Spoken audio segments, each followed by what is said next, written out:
Hey, welcome back to another ridiculous video by me, your friendly neighborhood, Richard Brown. Who is doing what? Reacting to philosophy videos. Completely unnecessary. Nobody asked for it. It'd be like on Twitter, nobody, blank. Not a single person, blank. The entire of all creation. Silence. Me? I'm gonna react to philosophy videos. Oh man. Okay, so I'm doing it. Today we're going back in time, not to 1962, although that was fun. Not to 1996, to a discussion with Quine, but all the way back to 1994. Where was I in 94, you may be wondering? Where were you in 94? I don't know where you were, but I, myself, personally, in the spring of 1994, I was in my early 20s.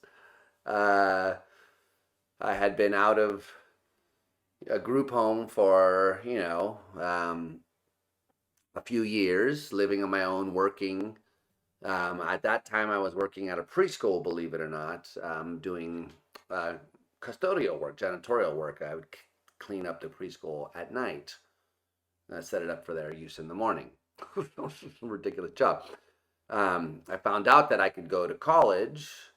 Actually, that's right around that time, right around that time. Because of my group home history, I was eligible for some program or whatever, and that started the history. I enrolled in college that fall in August.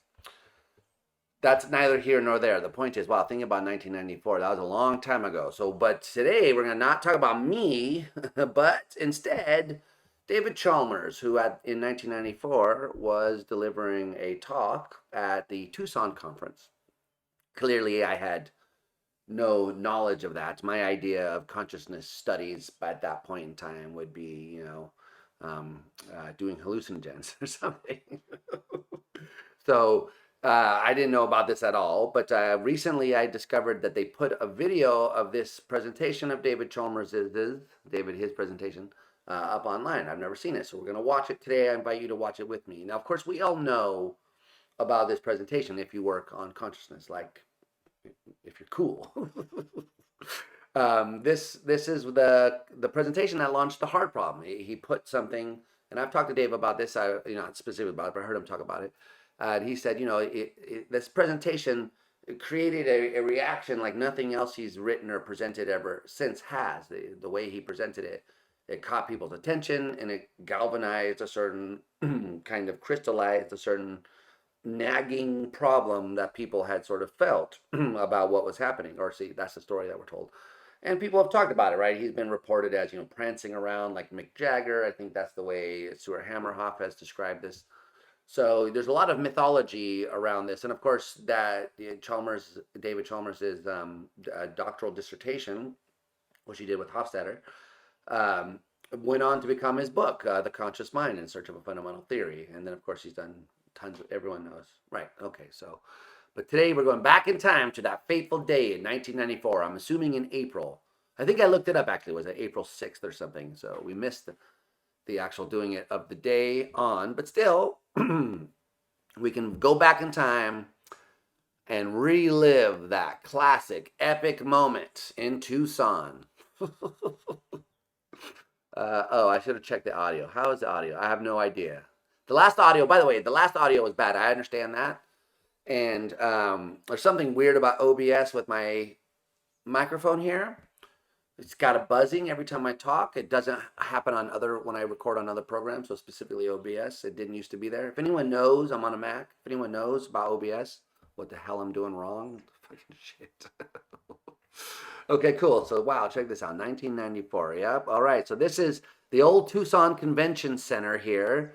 I've been here and presented, not in this exact room, but I'm pretty sure this is the Tucson Convention Center, right? And before they moved it, I don't like where they moved it to either, by the way. Not that I've been since 2016 to the Tucson conference, but anyway, let's get on with it.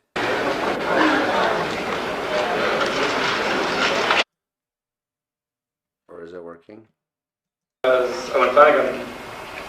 not working. Okay. What I can do here. Why is this always happening to me? And then you think I'm going to edit this out later too, don't you? But you know I'm not going to do that.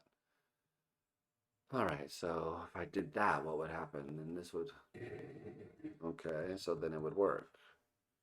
I wonder what the title of this actual presentation is while I stall. Allow me to stall. So do I even need to run it the way I normally do since I'm not doing my headphones? That's why I couldn't hear it, right? Because I don't have my headphones in. So probably I got to put my headphones in. I feel like I've been wearing these headphones like 25 hours a day. I'm gonna have to get some over the ear headphones some days. You know what I mean? You guys know what I mean. All right, so there you go, and there you go, and there you went, and here we are, and blah, blah, blah, and let's go. It's gonna work this time, guys.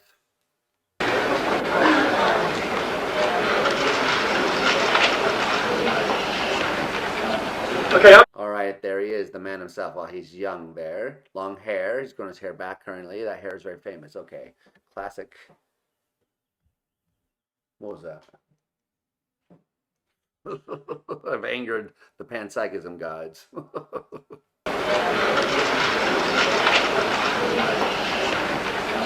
Okay, I'm going to give a fairly high-level framework for trying to understand the question of how might we explain consciousness scientifically. I'm going to try and look at what... I mean, that's the first thing. Notice what he just said right there. He said he's going to give a high-level kind of framework for understanding how to explain consciousness from a scientific point of view.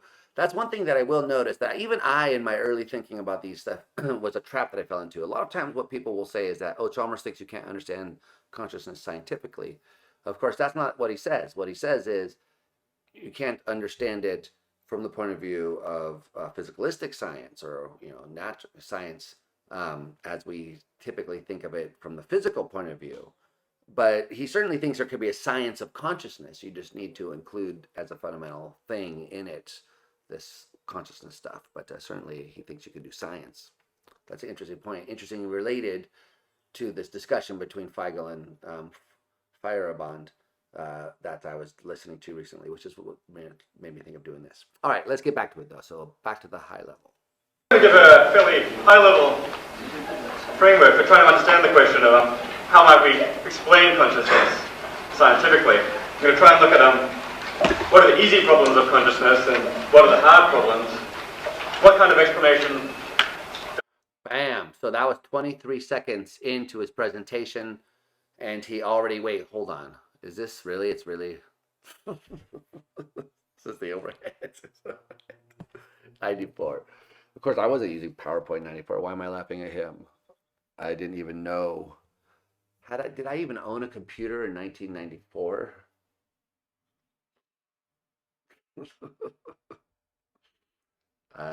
No, I can't. Yeah. Funny. Okay, so explaining consciousness scientifically, choices and challenges. All right, so that's the name of the talk, apparently. Explaining consciousness scientifically, choices and challenges. Okay, so that jibes with what I was just saying, or fits with what I was just saying about him thinking he could explain it scientifically. Okay.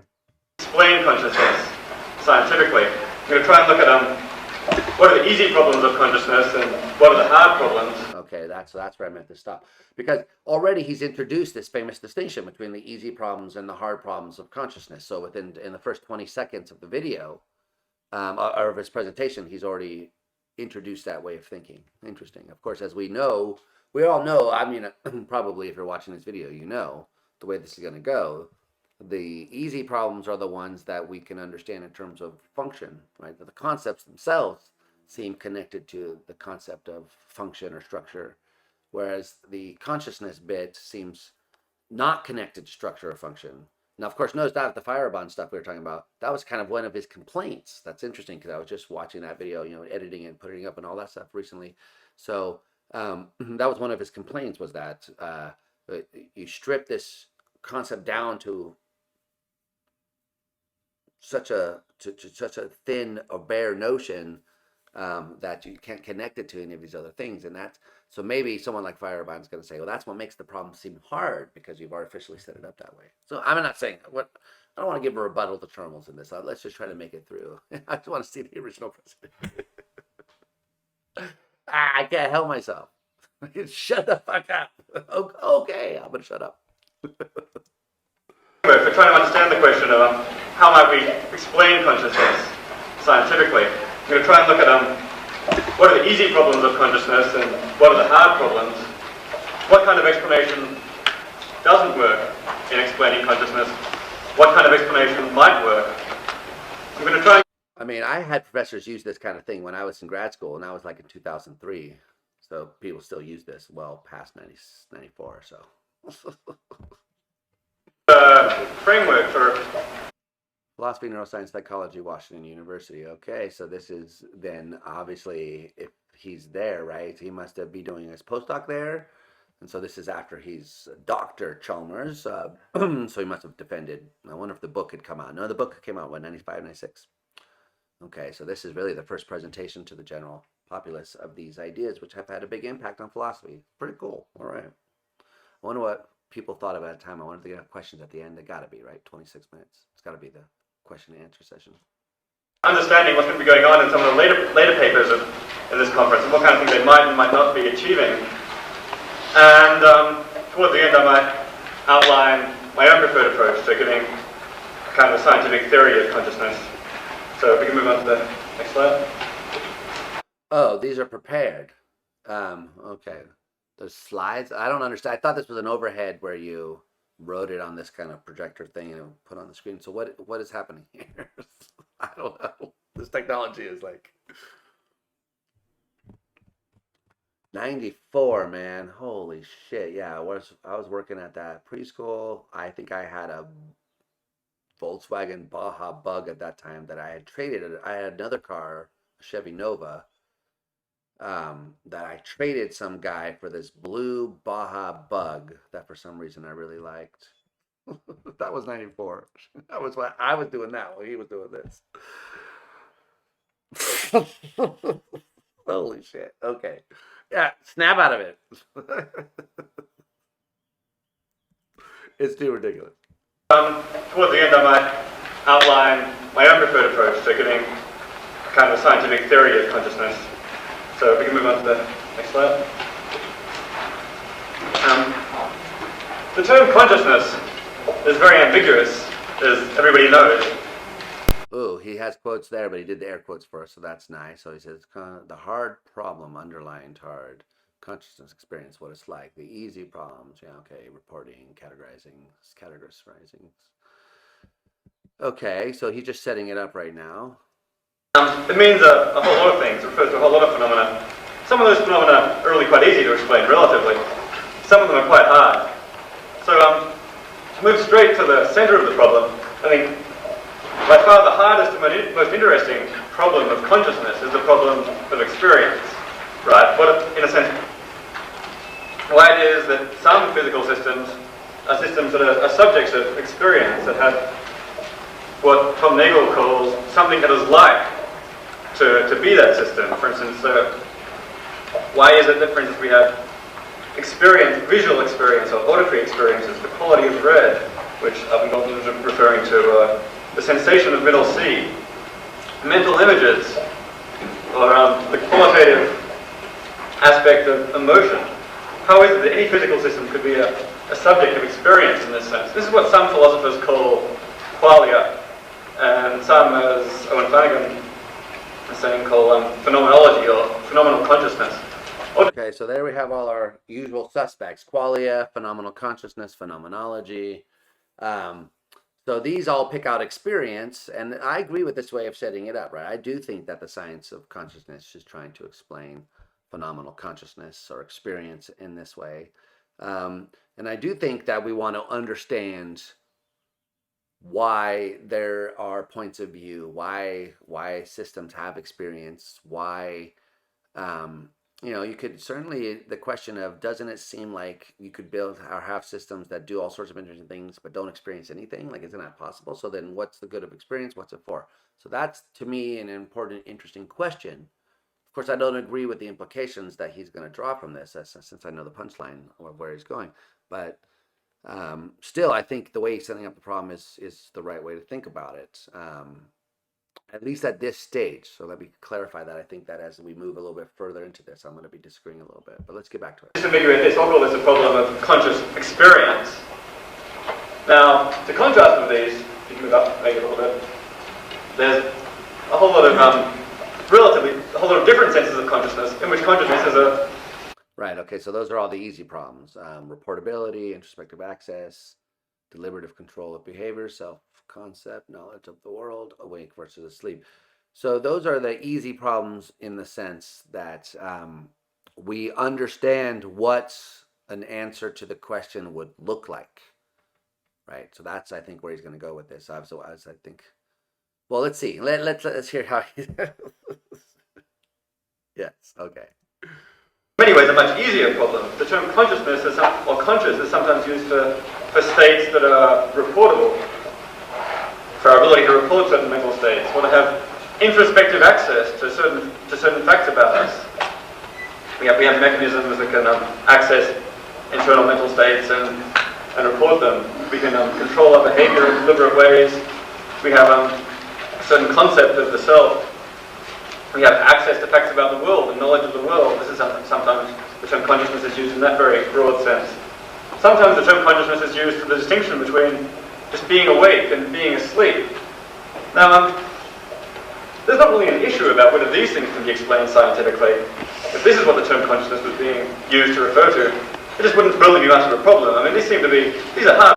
I mean, that's an interesting point that he's making right there, because yeah, these things that he's just listed off, it's not as though we have explanations for them, but we could sort of see what an explanation would look like.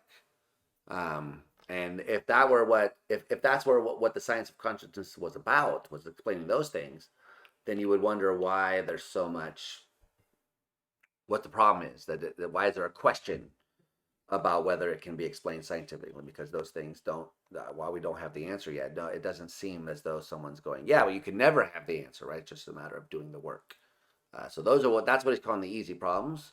They're the ones that can be analyzed in terms of structure and function, and then you go around looking for what structures, what functions, implement them on his way of thinking. All right, cool. Interesting problems, but in their way. But it's pretty non-controversial, I think, that these things can be explained by giving some kind of fairly straightforward mechanistic account involving the right kind of processes within the cognitive model that access information about the world, certain mechanisms and devices for monitoring one's own states and reporting them. And so these seem to be paradigm problems that are accessible to the methods of cognitive science straightforwardly. And in this sense of consciousness is analogous to problems like learning and memory. I don't want to demean these too much. Right, and notice that that's another, so learning and memory are straightforwardly scientific problems of the way they're interpreted now. So a lot of times undergraduates say, I teach a general psychology class, and a lot of times undergraduates will come into that class and we'll say, okay, we're going to talk about learning, and they're all like, okay, cool. So you mean like what we do in school and stuff like that? And then we spend 3 or 4 weeks talking about behaviorism, operant conditioning, classical conditioning, and a lot of students are like, wait, I thought we were talking about learning. And we're like, yeah, this is learning. The basic idea of learning is how you acquire information by experience, or new information or behaviors from experience. And so here's some ways of doing that. And then of course there's learning from cognitive learning by observation, etc., all those sorts of things. So the point though is that we know how to study those things. Like we know how to define the concept of what memory is in such a way that we can run an experiment and say we're studying memory and get some data on it. And we've postulated different kinds of memory. We have working memory, we have long-term memory, short-term memory. So that no one is sitting around thinking, yeah, but you can't do how could something even be a memory, or how could information be stored? It's like, well, we have theories about that in terms of what the brain is doing, how information could be stored, right? So learning and memory. So memory is the other. I was talking about learning and I slipped into memory. Of course, memory is the other side, because learning is like acquiring new information or behaviors. And then memory is having those things be stable over time and be recalled and used in various ways. And we have theories about how information can be stored and recalled and blah, blah, blah. So that's the point that he's making here, is that these things, we understand how to approach them from a scientific point of view. And if that's all that there were, then there would be really no controversy. And it's interesting to see that people like Dennett and, the way the debate is folded, that's the strategy that they've taken. They're like, what's the controversy, right? We know how to explain consciousness. Dennett's book was called Consciousness Explained. Like, we already have the answer. Here it is. And that's all there is. You explain the easy problems and you're done. That's always what Chalmers is called type A materialism, right? They think that's, you explain that list of things right there, and then you've explained everything that you need to know about the phenomenal consciousness, and then maybe you add some stuff in there about, oh, here's why you think that there's this other stuff or whatever, and you can get some kind of illusionism. And okay, so yeah, I'm going on and on. Let's just get back to it. I'm never going to make it through 26 minutes of this. Holy shit. Okay, fine. Calling them easy, problems like learning and memory aren't easy either. They'll probably take a century or two of cognitive science to work out. But there's a sense in which the problems there are technical details, and they don't contain the deep mystery which is contained in the first sense, the experiential sense of consciousness. I think that's probably what we here are really the most interested in. It's interesting. So they don't contain the deep mystery, right? There's a sense in which there's technical details. A lot of people have seen that line right there as kind of dismissive of these lines. And I think he's pretty clear. It's not intended to be dismissive. Saying that there's just technical details there is not to say it's not important or interesting. It's to say that there's no sense in which we have this question: how could a physical system retain information over time or acquire a new behavior? How could that even happen? There's no sense of puzzlement in the same way. Although I do think it's interesting to notice that you can, if certain elements of these things, you can kind of work yourself into kind of things that seem similar to the hard problem in a sense. So take, thinking or concepts. How do we acquire concepts? Is there any, so you learn like dogs are mammals or something like that, or that those kind of animals are dogs, or, something very innocuous like that. Well, how do you do that? Well, there's a deep puzzle about that, and you might think, well, okay, so that's one of the easy problems, right? Okay, but then, people like Jerry Fodor come along and they say, well, there's no way you could learn these kinds of concepts because, to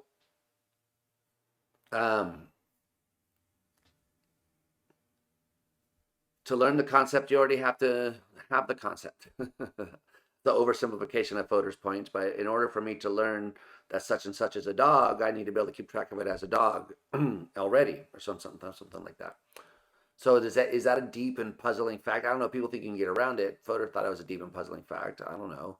Other people. So I think that maybe in some of these other areas, maybe about self-concepts or intentionality, how could a physical system even be the type of thing that could have concepts like the self-concept? Or now, of course, a lot of that mystery has been seemingly dissipated by computers and computer theory, right? We sort of have a theory about how something could represent or have states that are about the external environment.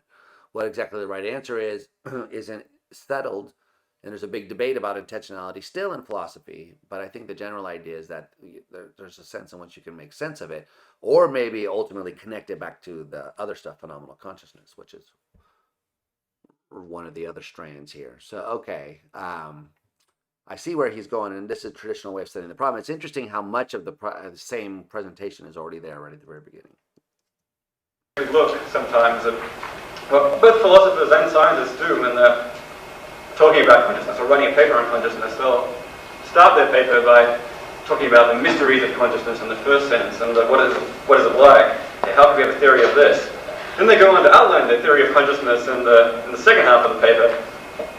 And it very frequently turns out to be a theory of one of the easy things, reportability, introspective access, and so on. And they say, well, see, consciousness isn't such a hard problem after all.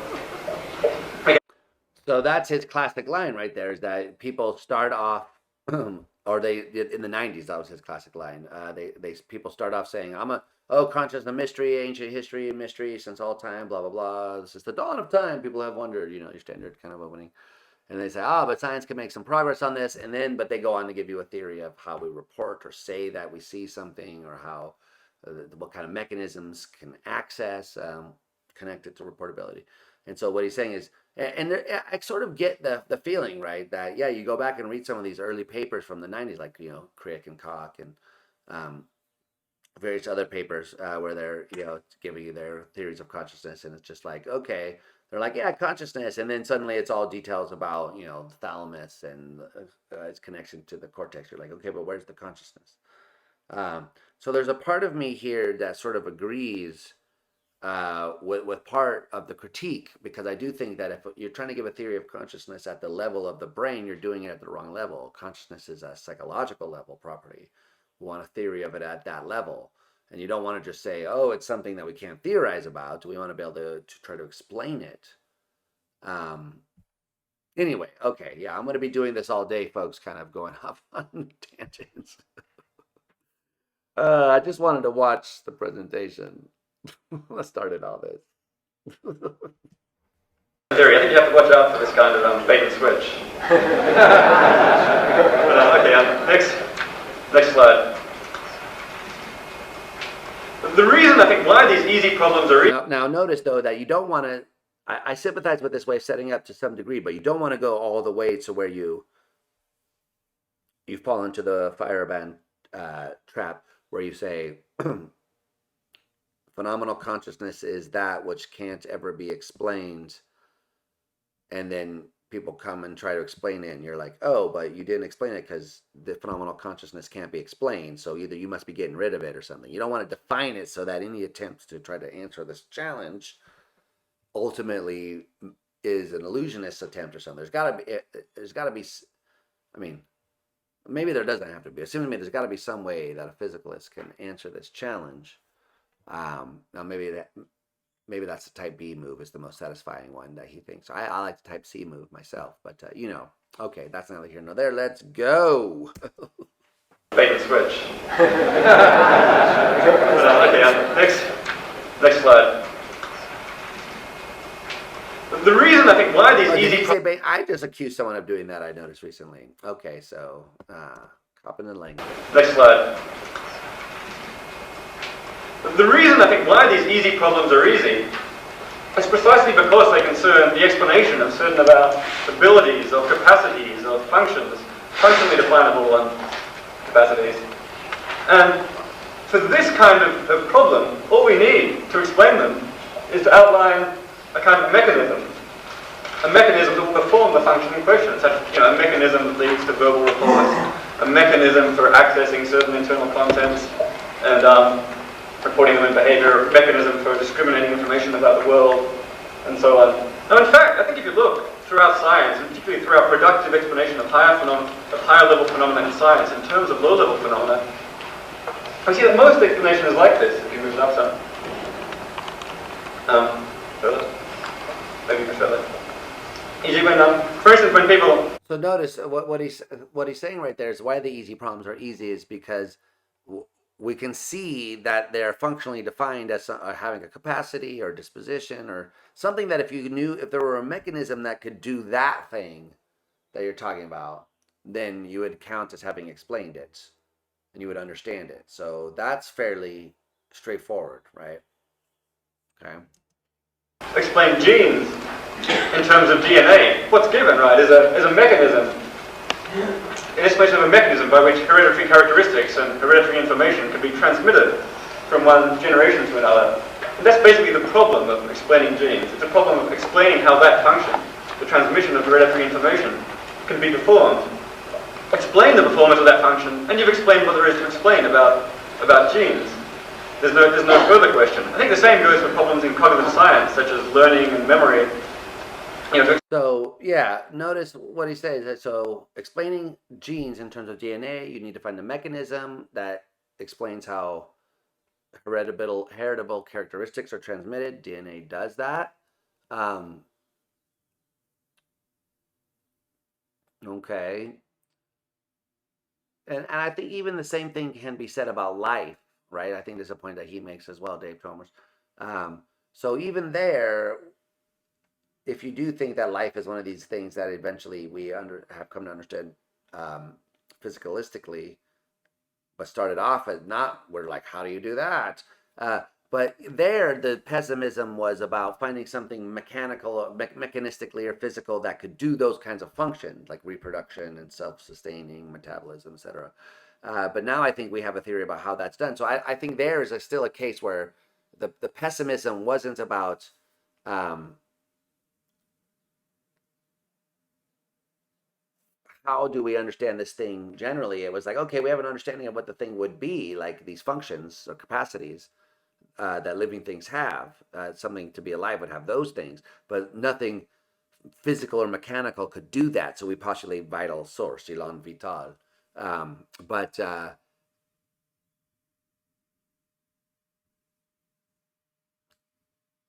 his point here is that in the case of consciousness, it's not like that because the very concept doesn't seem to be associated with phenomenal consciousness, doesn't seem to be connected to any of these things in that way. It's picked out in terms of how it feels, not, and so that just seems like you can have all kinds of functions and how's it related to feeling.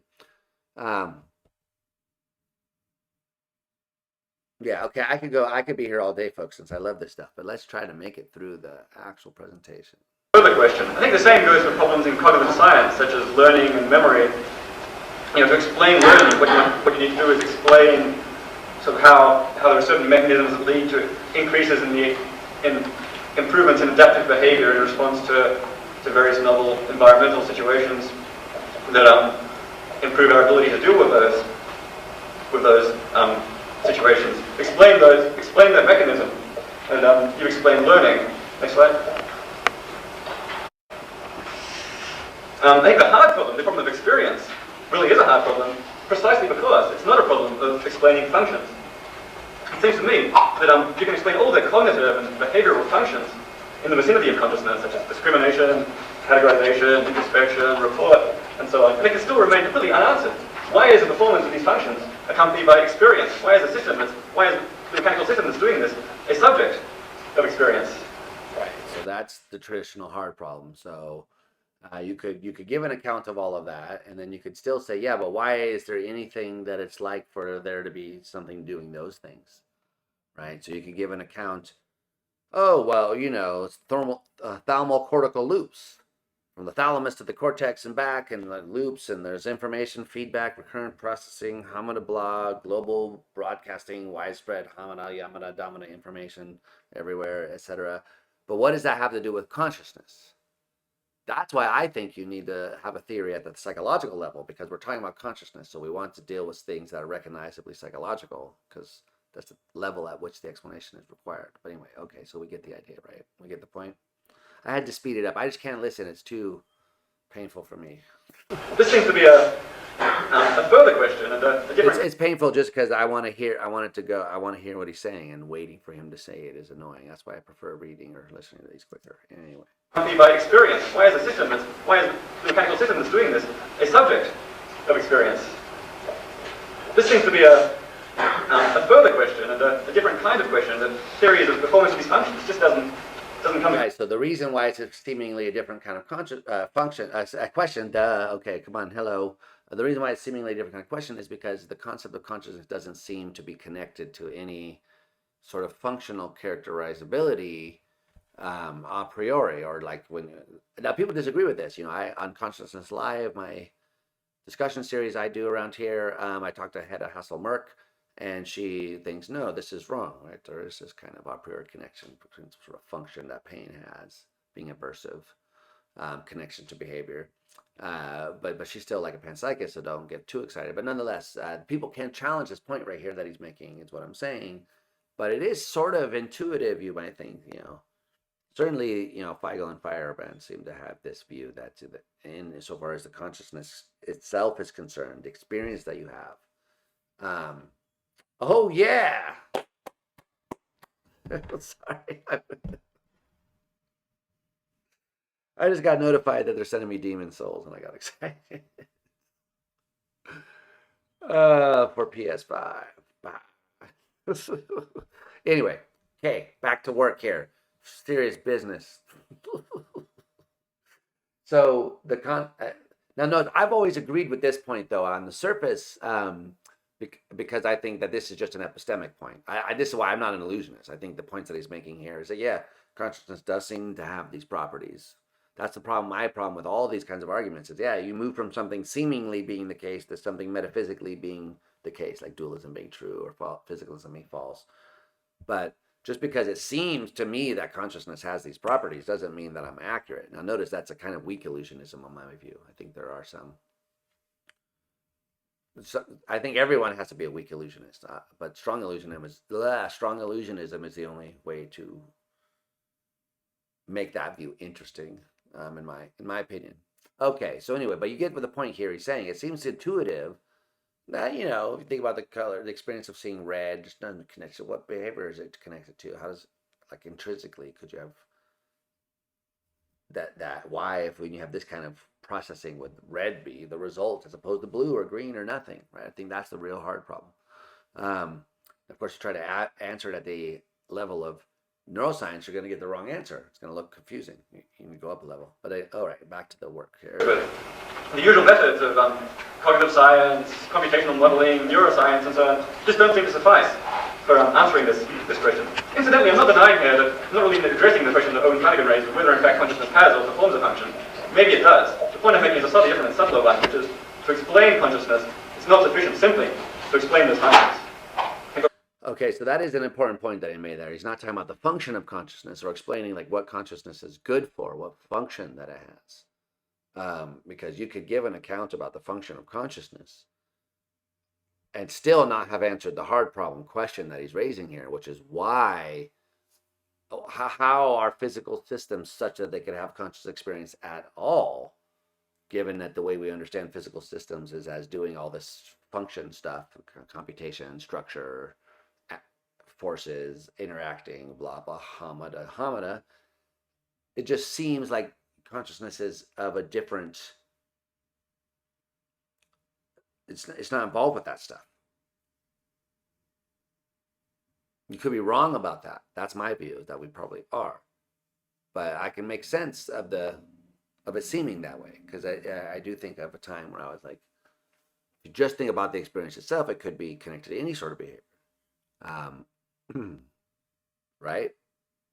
Now, that doesn't mean that I think that's metaphysically possible or conceivable ultimately, but just at the beginning, that's an intuitive thing to say. I'm not trying to make a big deal out of it, but I think it looks funny when people try to resist super hard at this point because they think it's going to lead them to dualism or something. It looks a little bit suspect because the point is fairly obvious to me anyway. Like, yeah, all right.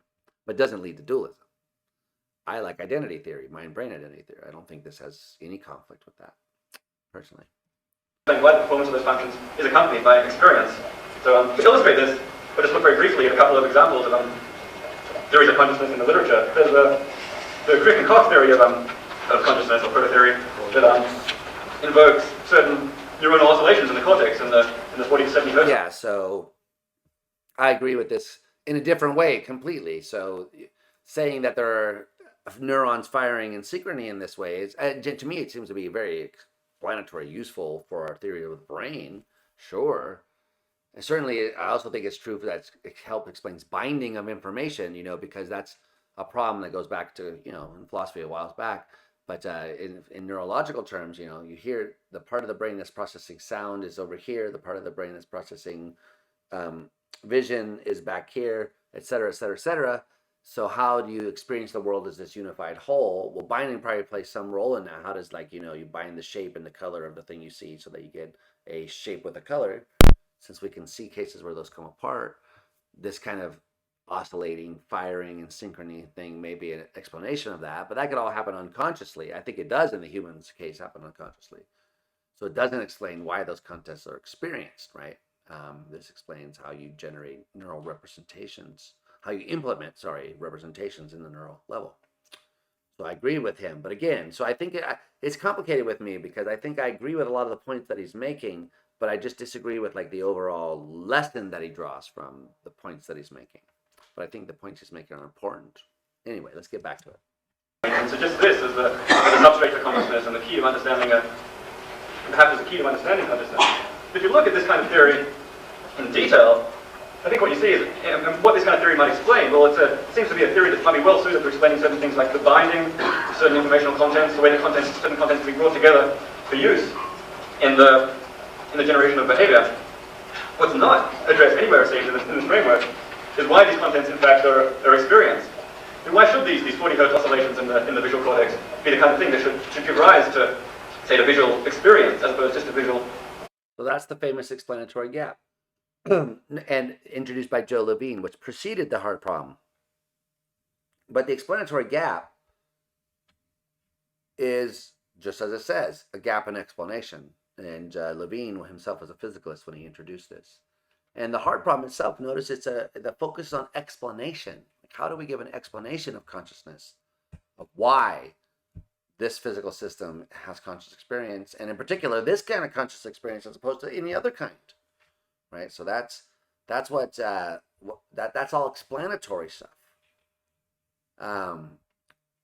Doesn't seem like there's anything there right off the bat that's going to get you to, oh no, what these things are ontologically, metaphysically distinct.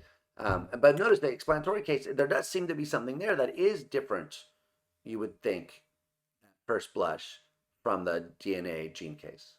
There, it's like, okay, so what are these genes things? They're whatever parents pass off to their offspring, which explains why some traits are passed down and other ones aren't. Now we talk about DNA and how it works, blah, blah, blah, proteins, etc.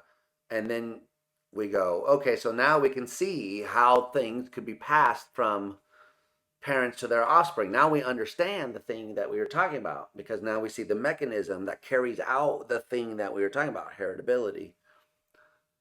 So there's no explanatory gap. We got a satisfying explanation. And even if you think that's the wrong explanation, we can see how that is an explanation. Like if that were implemented, then you would have heritability. It's conceptually clear how you get from one to the other.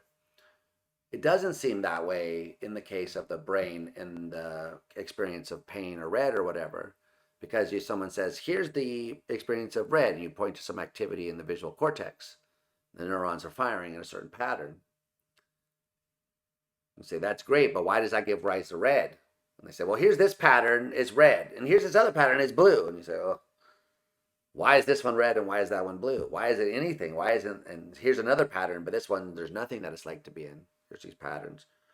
This one is in your brainstem controlling your heart rate, and you don't experience it at all. This one is in your visual cortex, and the result is you see blue or whatever.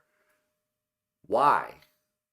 Why those things and not something else? Why not reverse? Why isn't the thing over here seeing blue and that one? So we don't get, so it just seems like there's no connection there. And this is a point that's often made, right? That the way we have the phenomenal concepts we use, the access we have, you can use words like acquaintance if you want, whatever. This is a widely recognized point that we seem to have some sort of access to our conscious experience, which is different and therefore hard to understand how that's the thing we're talking about when we point to the brain over there, but it's not the same way in these other areas. Now, I think that's a metaphysically innocuous point. You could accept it without going dualist, but let's get back to the story, the argument here, because we know he's going to try and argue this. He's going to give another example probably here, but probably it'll be Edelman, right?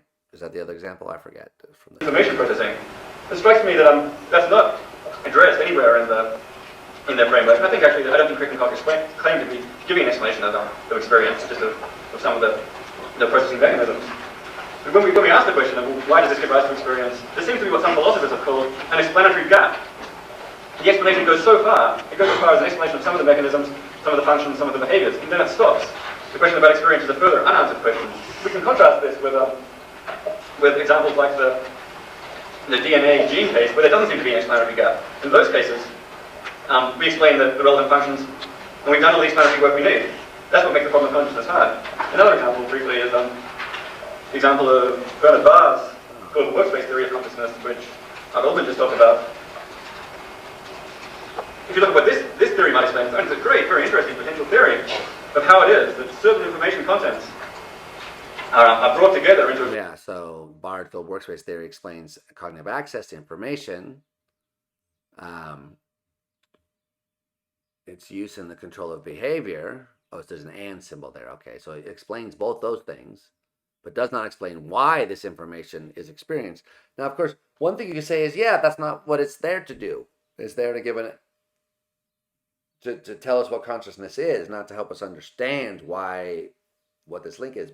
And maybe consciousness is just strange in this way. I mean, I'm not a fan of the global workspace theory. I, again, sort of agree with Chalmers. You see, this is funny, but for all different kinds of different reasons. So I agree that the global workspace theory, that doesn't really seem to have any connection to the mind or consciousness at all, because it's pitched at the wrong level. It's not pitched at the level of how we become aware of things, and it's pitched at the level of behavioral control and information sharing. So it doesn't seem to have any connection to experience. So why think that it does? So I think these are bad theories. I mean, he's going to say the same thing about theory that I like. So suppose you like higher order theories. Well, he's going to say, oh, that's, about reportability maybe, but not about introspective access perhaps, but not about blah, blah, blah. So it's like, yeah, he can do this with any theory, but I think it works with some, but not others. In my unbiased opinion. Workspace and made accessible to all kinds of different parts of the cognitive mechanism. Broadcast, if you like, for access. By the way, I know I shouldn't be stopping it. I know I came here to listen to or just to experience the original presentation. But one thing I find strange about this is I do think even Chalmers ultimately admits that some kind of access is part of our concept of consciousness. He calls it acquaintance, but it's a kind of access. It's just a kind of really direct access. But it's not a kind of cognitive access. Notice that's the term that's floating around for cognitive access. So that's what he's really against here. He doesn't think that explains it. But if it's some kind of like phenomenal access, he's all right with it. But I think, it's a widely shared view. I certainly have it that we need some kind of access to our own experience to make sense of how we have what our experiences are like. Could it be cognitive? Well, I think that it could be, even though it doesn't seem that way. Okay, let's get back to it. Of verbal behavior, other kinds of behavior, and thus explains certain kinds of the integration of cognition in a very nice way. But nothing in Barr's theory addresses the crucial question of, well, why is it that when contents get into this global workspace, are they experienced? It seems on the face of it, all this processing that happens in the absence of experience. There's a further question there that's unanswered. Right, so he says, it seems on the face of it that all of this could have been answered. Excuse me, I just got distracted by seeing the email coming. I gotta stop reading this fucking emails when they come. He says, it seems on the face of it that all this could have occurred in the absence of consciousness, right? You could implement all the global workspace machinery in the absence of consciousness. And I agree, but I don't think that really means, I'm not thinking about a zombie, like a physical duplicate of me. I'm just thinking that, well, there's nothing in the theory that connects it to consciousness. Whereas I do think higher order theories at least are in the business of trying to, understand consciousness as a kind of awareness of what's going on in your own life, which does connect it already to something psychological, recognizably mental. You should watch my discussion with Pete Mandic, if you're interested in that. Anyway, okay. So I once again agree with him, but for different reasons. I don't think that this is an anti-physicalist point. I think this is an anti-good theory of consciousness point. But anyway, okay. So I think this... Well, we're only 10 minutes into a 26.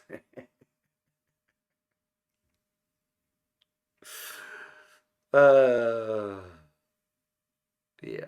This is going to take me off. In looking at the different approaches that we can take in understanding some of these productive explanatory methods with respect to consciousness, we can come to a framework for kind of interpreting some of the later work that we're going to see at this consciousness. And some choices. I'm sure we're going to see a lot of people doing neural and computational and really straightforward cognitive explanations. And it'd be interesting to see, people commit themselves. What are people laughing at? Let's see.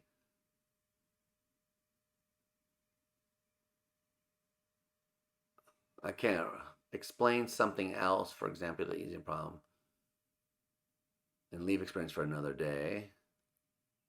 All right, hold on. Let's just hear what he says. Some way to exactly what it is that they're claiming for their explanations and the way that they'd be viewed within the larger project of explaining the hard problem experience. Okay, the first choice right, is, well, we're not going to bother with that hard problem for now. That's just a little bit too hard. We'll explain something else. We'll explain one of the easy problems. Well, my theory is an explanation of reportability, or of internal access, or of the self concept, or something. Now, this is a perfectly valid and reasonable approach. It's very worthy, you know. Within the framework of most of cognitive science, this is a very ambitious and interesting endeavor. I think it's one of the most, these issues are among the most interesting unsolved problems within cognitive science. On the other hand, within the framework of this conference in particular, perhaps that's just a little on the unambitious side, and that it doesn't. Yeah, so I agree. You don't want to. I mean, I don't agree in the sense that those problems. If you say, look, I don't want to answer this question. Let's do cognitive science and just answer these other questions, and then maybe things will change. That's a perfectly respectable strategy. But I agree. The point I was trying to make with the idea that what we're doing in a science, if we want to explain consciousness, we want to explain experience. And certainly, I personally view the higher order theory as a theory of phenomenal consciousness. Ned Block's theory, David Chalmers' theory, the higher order approach, they're all theories of the same thing, which is experience. I firmly believe that. I think that's important. I don't think the higher thought theory, what I call the horror theory, whatever you want to call it, I don't think that's a theory of the easy stuff. I disagree with that. I think it's a theory of experience, consciousness.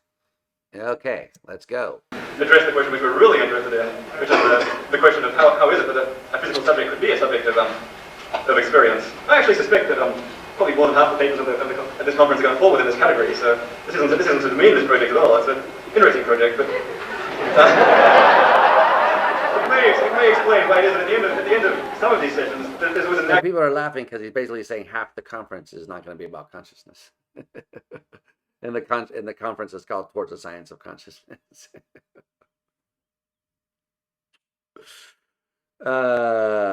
Hilarious.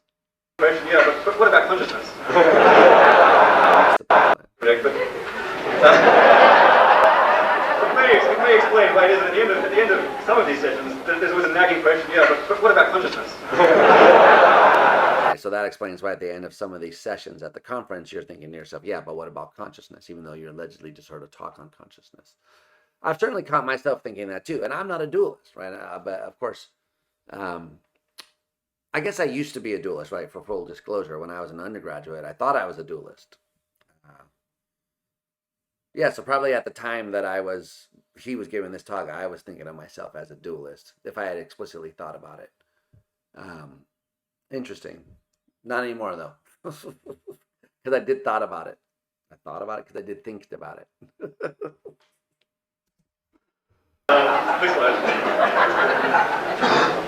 Some people take a harder line, a harder approach to it. They say, well, once we've explained all these functions, we've really explained all there is to explain.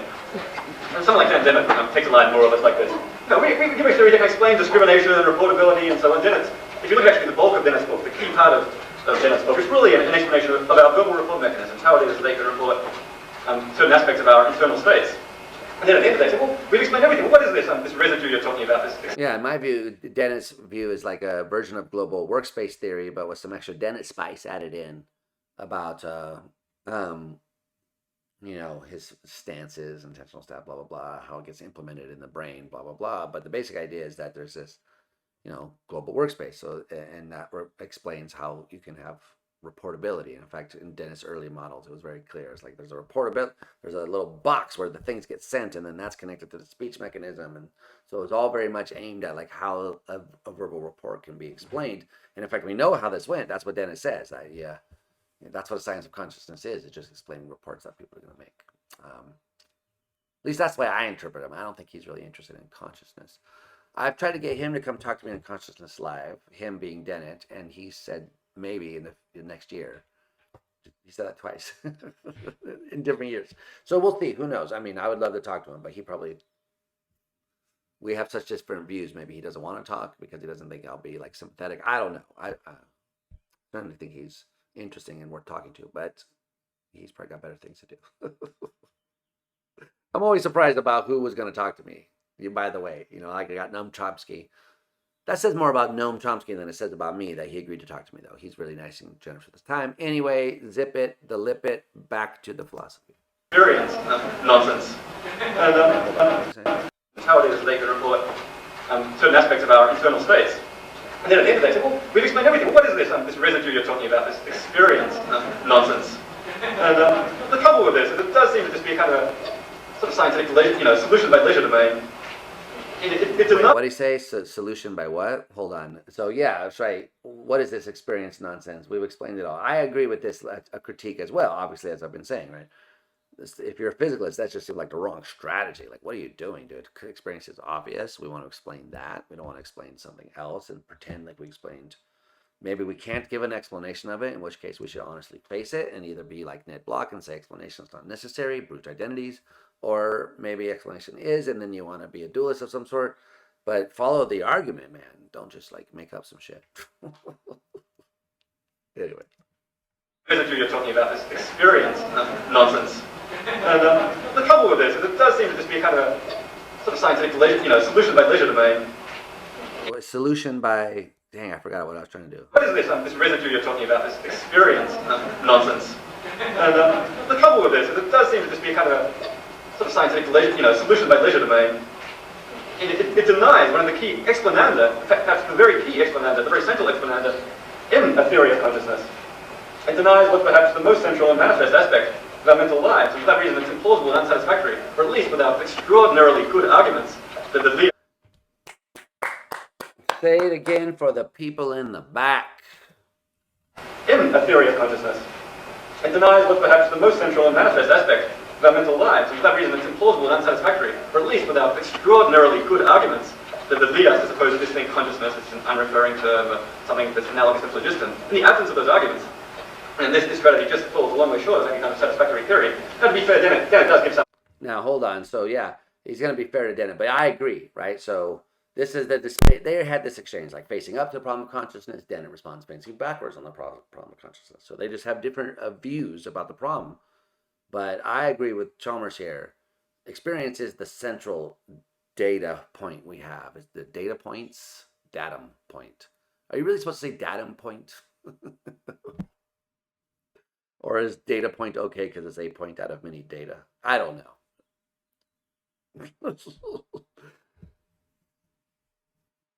This is the most important thing that we have. That's access to our experience is obvious. It's there. I believe that firmly.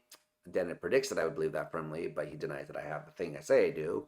But that's just seemingly implausible and unsatisfactory to me because it denies something that's manifest. So I agree with all of these things. 100%. So absent some like serious argument, serious argument that I'm wrong. And I haven't really seen that. I mean, I listened to that discussion I had with Pete Mandic. Back again, and the stuff he says is interesting, but I don't think it really gets at this kind of like. But it's right there. I could be wrong and make mistakes about it, but there's something there. Anyway, so I agree with this way of putting it, and I haven't seen those serious arguments. I don't think illusionists have them, actually.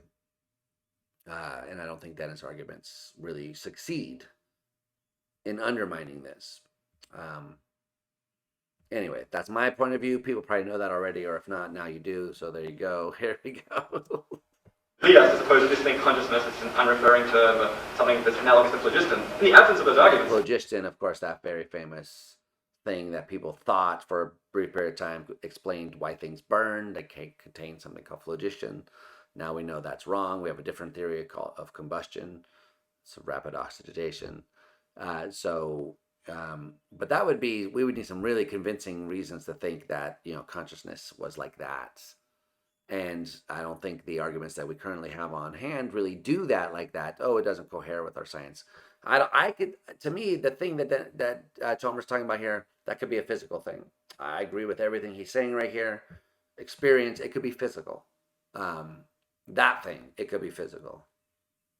I don't want to change it. Maybe I don't want to, any bit of the definition of it that entails that it's not physical, we might have to, get rid of.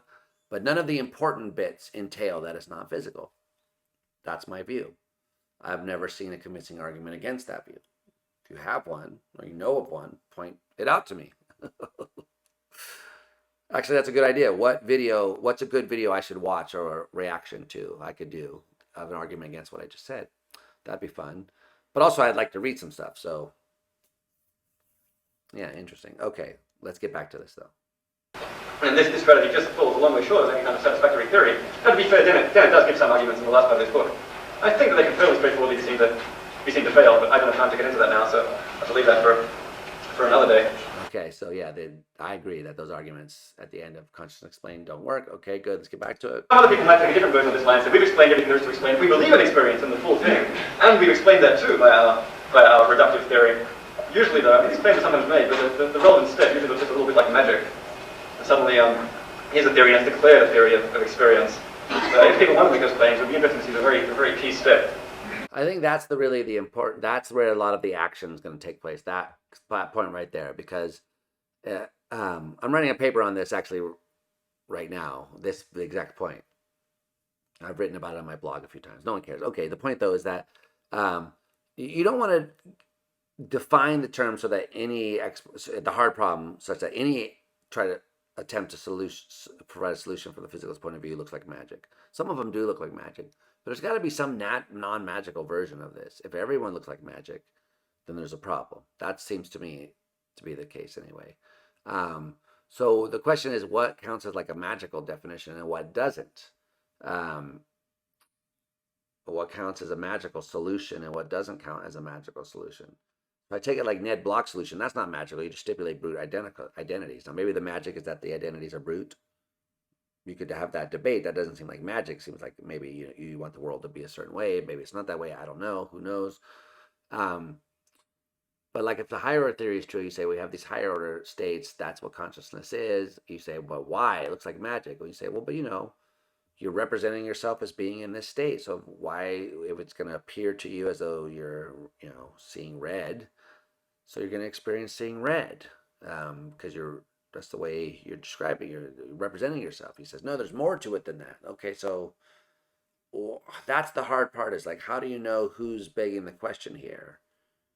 If I say I want to explain experience and I want to do it in terms of these like cognitive states, and you say, no, you're leaving out the thing, and I say, no, I'm trying to explain the thing.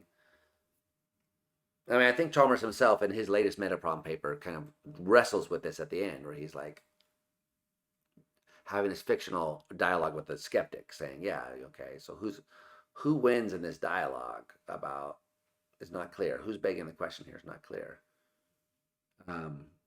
I certainly agree it doesn't seem like higher order theories are true, but why isn't that a good theory if you have reasons to believe it and you get led to that?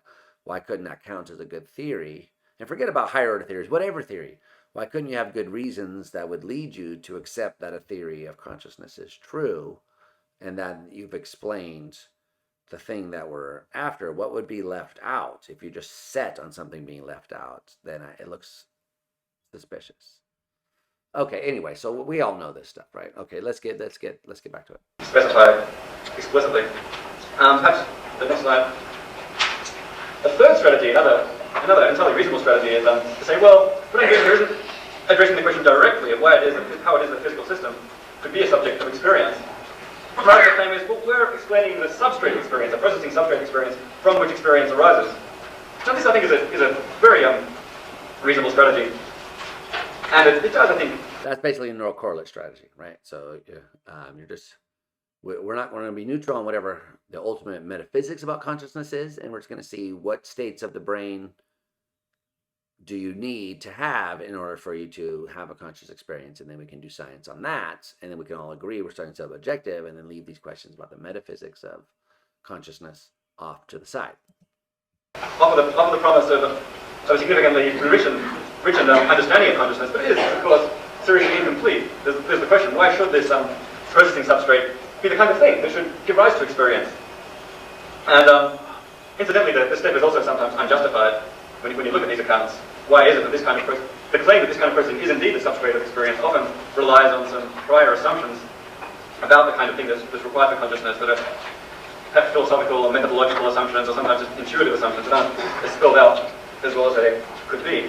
But in any case, I think for a full... Both those points are important there. So, the global workspace, does something have to be accessed in order to be experienced, or could you have unaccessed things which you don't experience that you don't know about? That might be in the background, leading, having an opinion about that one way or the other.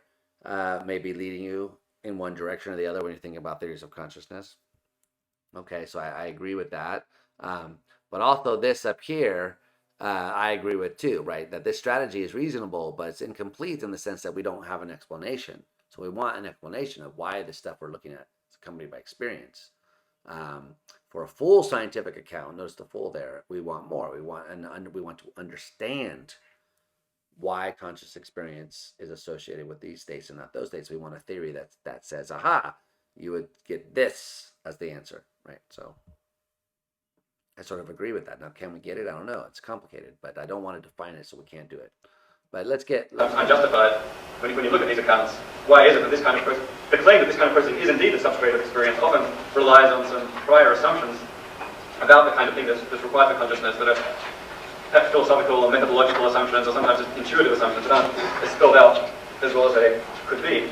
But in any case, I think for a full scientific account of consciousness, we want a bit more than this. We want an account of the link, of how it is that this gives rise to consciousness. Otherwise, we're just leaving a key part of the question unanswered, so next slide. Now, it may just turn out that we can't give that link, in which case you'd be like Ned Block and say these identities are brute. Now, if that turned out to be the way the world is, I wouldn't go cry about it. I'd be like, fine. And if I did cry about it, nothing wrong with that. But anyway, I would be fine. Okay,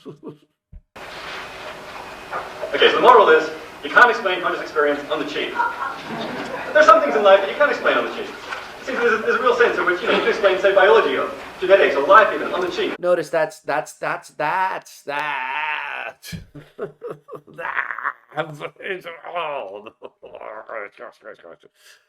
you talk about your bait and switches. That's a bait and switch right there. And that's the one that I've been complaining about ever since I first started hearing about this kind of attack on physicalism. So what did we start off with? We started off saying, well, gee, yeah, consciousness seemingly has these properties, which are at odds with, we don't understand how a physical system could have these properties or why any physical state of the system is linked with these properties. So it just seems like this thing is somewhat different, right? Not associated with functions. These things are. Now suddenly we've arrived not at that it seems this way, but that just is that way, right? So we've slid from it appearing to us to be a certain way to it really being that way. And this is what's always bothered me.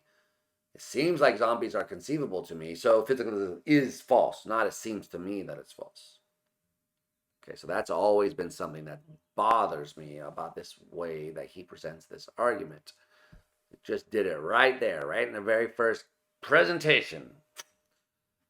The conclusion should be, it seems to him, or to, it seemingly is the case that we have a problem here, not that. Yeah. Okay, so the moral is, you can't explain conscious experience on the cheap.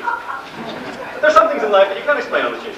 It seems there's a real sense in which you can explain, say, biology or genetics or life even on the cheap in terms of physics. You don't need to invoke anything fundamentally new to get genetics from physical mechanisms. It's the right physical mechanisms combining in the right way. Reductive explanation seems to work well in, say, in biology and in certain parts of cognitive science. It doesn't seem to work. This kind of reductive explanation just doesn't seem to be the kind of thing that works for consciousness.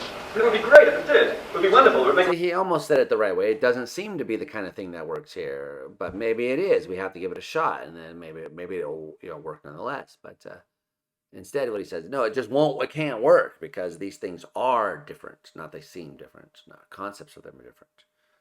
So yeah, this way of presenting a problem, of course. Yeah. Anyway. A lot easier. But this is why consciousness is a problem. This is why it's a hard problem.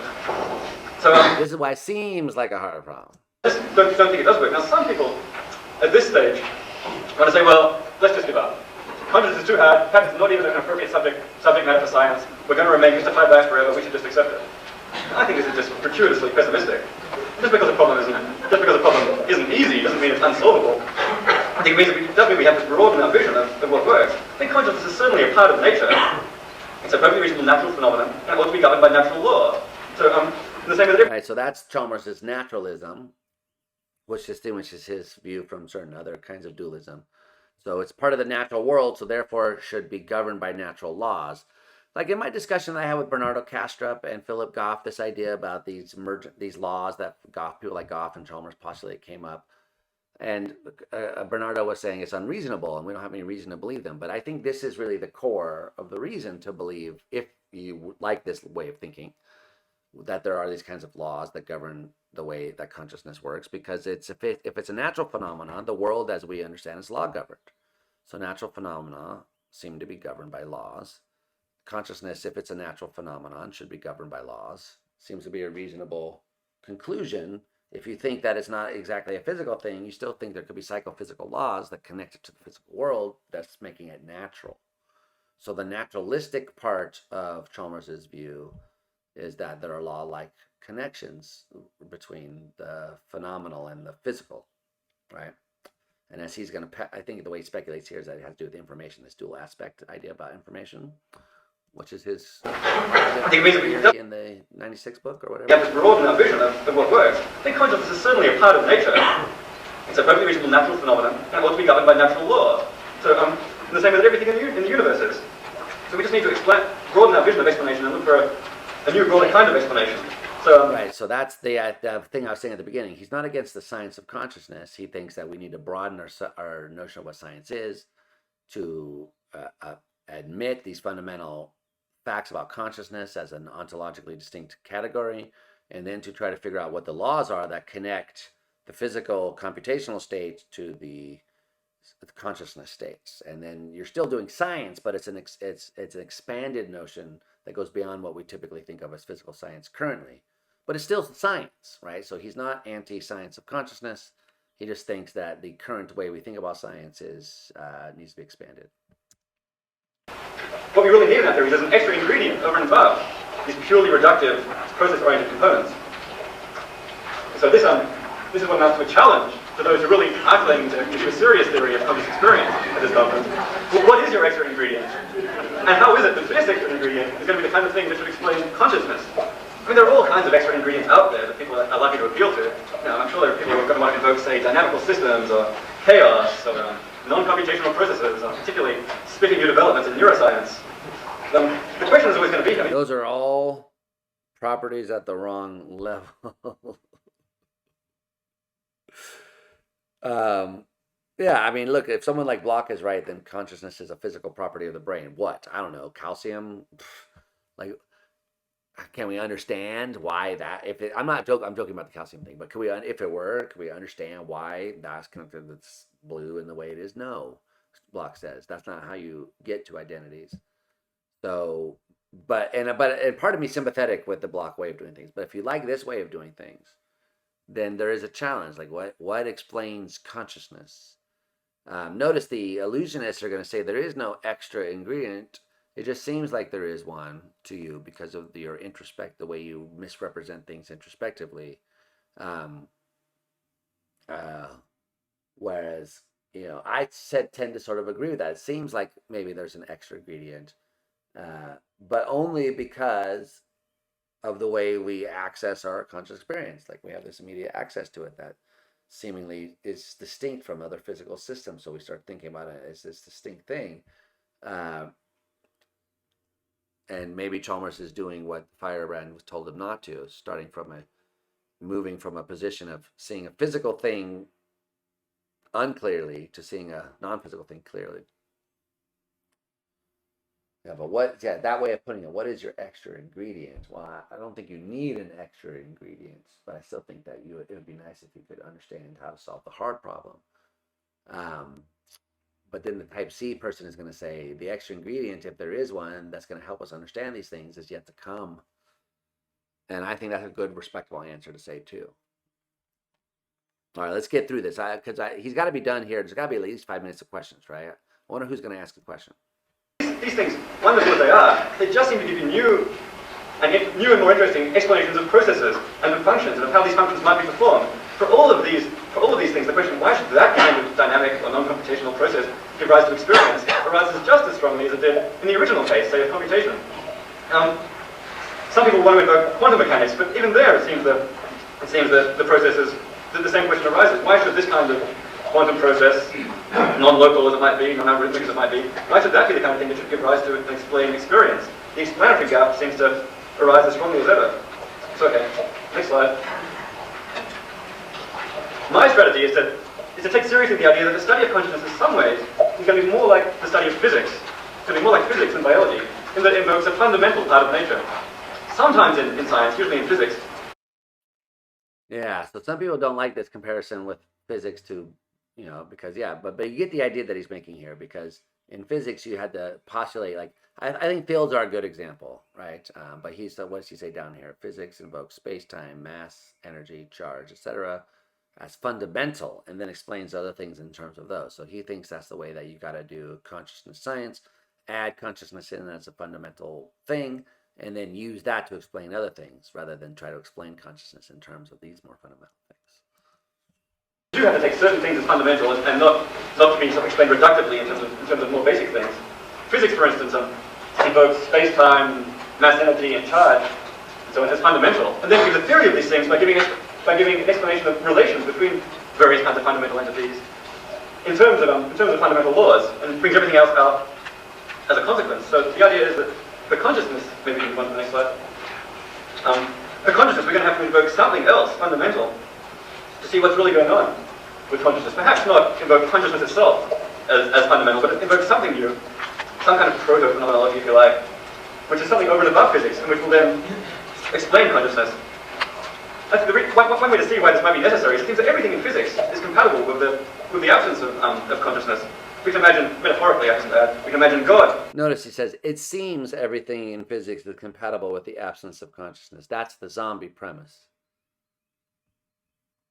Yeah. That's different than saying it is. Let's not rehash that. We're almost done. He's got to be done. I want to hear the discussion at this point. Creating the world, creating all the physical stuff in the world, the distribution of all the fundamental particles and forces and waves and fields in space-time. And then God has now done almost all the... Mosquito squad just came. They're loud outside. Let's finish this up. Now done almost all the work that God needs to do, right? Once you've created all these particles and so on, you've got all the lecterns and the tables and the chairs. They come along for free. And things that say, life comes along for free in a certain sense too, once you've created all that physical stuff. Consciousness, it seems, doesn't come along for free. You need something extra, and this is... Yeah, but notice what he's saying right there. I'm excited now, because I had to run up and down the stairs for the mosquito squad. It seems, again, right? So doesn't seem like you need to invoke something extra for these other ones. It does here. But those are epistemic properties, right? That's the way it seems. This is why there's a suspicion that you need to invoke something new and fundamental for consciousness. That's the way it is. And I should say, consciousness on this view, it's still perfectly reasonable to say that it arises from the physical. Like, there's no doubt that unconscious experience arises from the brain. But we need certain basic, fundamental psychophysical principles to explain how. And incidentally, seeing as we are invoking new fundamental principles here, I think it's appropriate to adopt the kind of strategies that work in looking for fundamental principles in physics, principles such as simplicity and beauty. Wait, what just happened? I was listening to... Strategies that work in looking for fundamental principles in physics, principles such as simplicity and beauty. And, Oh. He whacked the microphone, okay. And beauty. And the kind of things that, precisely because these laws are going to be the kind of things that are in the basic furniture of the universe, something to be in the basic furniture of the universe, has to meet some pretty strong constraints, I think. So moving on to the next slide. Okay, so here we go. We got, I know, so maybe I have to wait till the mosquito squad is done out there, but, okay, so here we have up on the screen here his two famous principles, which he says these are non-basic principles that you can derive from the basic one, I guess. That's the structural coherence and organizational invariance. So structural coherence, of course, is just his idea that there's a kind of a correlation between the structural computational functions, functional structure, computational structure that you find at the neurological level and the kind of experiences, because there are these psychophysical laws, natural laws that connect consciousness to certain kinds of experiences. And also they connect it to not just biological substances, but to the right kind of computational or functional organization. So any system that's organized in the way that I am functionally and structurally is going to have experiences like mine, but so is my digital twin, according to Chalmers. also going to have experiences just like mine. That's the organizational invariance, which just says, what you make, what you use to run the functions. Doesn't matter. The laws will kick in, and consciousness will be generated, or as be the result of having that thing running in that way. So whether it's a brain, like a biological thing, or a computer, a simulated brain, or a computer that's running something that's not like the brain but is functionally like it, or the nation of Australia organized in a certain way. Whatever the system is that organized like us, conscious experience pops out as a result of these laws. And so the structural coherence thing tells us that we can look at the kind of neural correlates of consciousness and get some idea about what's going on at the phenomenal level, because there's this kind of coherence between the two levels. Okay, so these are the principles that you can use to try to start doing a science of consciousness according to him, and he's elaborated on these things in the principle organizational invariance. You can have dancing fading qualia arguments for that. People care about that. And structural coherence, that's a postulation that helps you. I just noticed he has this weird gap between conscious and ness. Consciousness. I thought it said access or something. It's conscious blank ness. Why do I think that's funny? I don't know. Anyway, okay. That's interesting. All right, we know what the basic principle is that information has a dual aspect or something like that. That wherever there's information, there's the flip side. That's a phenomenal side. That's why, in my opinion, Chalmers has always been sort of interested and attracted to the information integration theory of consciousness, because he's always thought that's something important about information.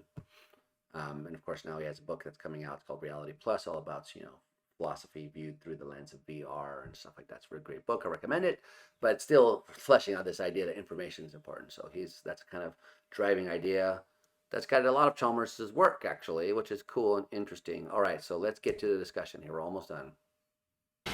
I've got a theory of consciousness, or the beginning of a theory of consciousness that I speak in an upcoming book. And unfortunately, I don't have time to talk about this at any length. I'll just outline it very briefly. So my approach is to look at what are these principles that connect to the basic entities of physics with conscious experience. Think of these as psychophysical laws, if you like. This may begin to sound a little bit crazy and loopy, but it's just the invocation of further new laws of nature that fall within a naturalistic, law-governed framework, just as the rest of science does. I start by looking at certain non-basic, high-level principles that connect experience and physical processing. And these really all require significant argument that I won't have a chance to get here. But one of them, starting with the second one first, is a principle of organizational invariance. The consciousness is what we might call an organizational invariant.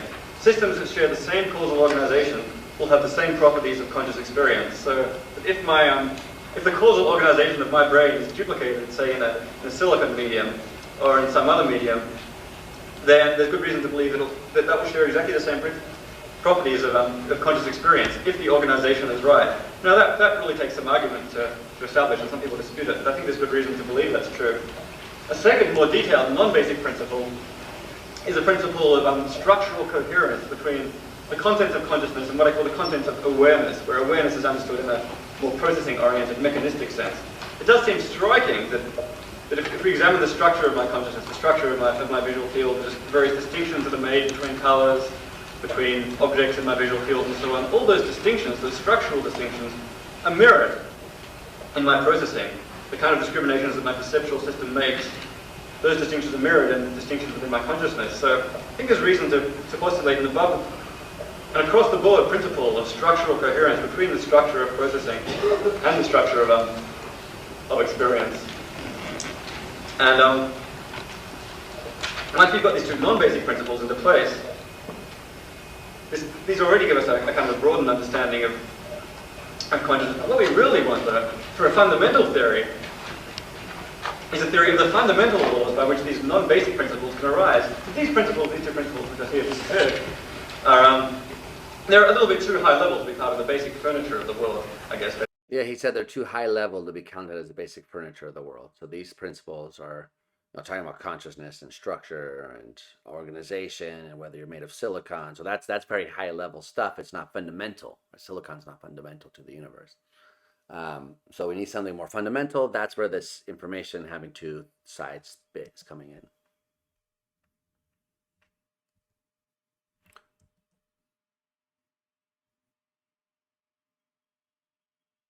Oh, Snapple, dude. I think maybe my settings were changed unbeknownst to me. Oh my goodness. When high-level regularities in physics. Now, my basic principle, the one I like to invoke, is a kind of double aspect theory of information. And very briefly, on this theory, the notion is that information, what's taken as fundamental, is information. Then more or less in the sense that goes back to Chalmers, but developed in certain ways. Whenever certain distinctions are made within physical processing and carried on without causal chain, there's information present. And the theory postulates that information has two basic aspects, a physical aspect and what we can call a phenomenal aspect. We take this as fundamental, and from then it seems that in a certain way, with a lot of elaboration, we can recover the basic structure and the theory of consciousness. And it will follow, for instance, that the complex structure of consciousness arises precisely from the complex structure of information and information processing within the brain. Given this kind of information processing, and given this fundamental double aspect principle, that information has these two aspects, we can then predict the complex structure of experience. And this arises precisely because of this basic law of nature. So we can see in this way that the consciousness is a natural phenomenon, purely law governing, as part of nature. Just we have to expand our view of what the basic laws of nature are to handle consciousness. I at least find this fairly plausible. So I guess I'm just about done. And just moving on to the last slide. If you want to hear more about this, I'll be coming out next year from MIT Press. It's called Toward a Theory of Consciousness. That elaborates, the first half of it basically elaborates the negative arguments that I've concentrated on here, of what kind of explanation just doesn't work. The second half of it really elaborates this positive framework at much more length. So if you're interested in that, take a look at the book. If you can't wait until then, come and ask me and I can probably send you a copy or something. So thanks. So that's what he was going to call. Oh, there's no discussion. It was just the presentation. So no questions. He just left. That's it. Just going to walk off like that. Wow. So he was going to call his book Towards the Science of Consciousness. I wonder what that was. David Chalmers is best known for articulating what he calls the hard problem of consciousness, and for defending. As an interview, right, from Chalmers and Philosophy Bites or something. Anyway, oh my God, autoplay. Okay, so what was I just saying? Yeah, I didn't know he was going to call his book that. So isn't it just called Consciousness in Search of a Fundamental Theory? That's a better title. Was the Science Towards the Science of Consciousness already the name of this conference at the time, I wonder? I don't know. Interesting. Okay, well, yeah, so it was interesting to go back and watch that. I mean, to see that, to revisit those issues is what I mean. Because, yeah, interesting. Anyway, I've already said a lot. This is already way too long. I'm out of here.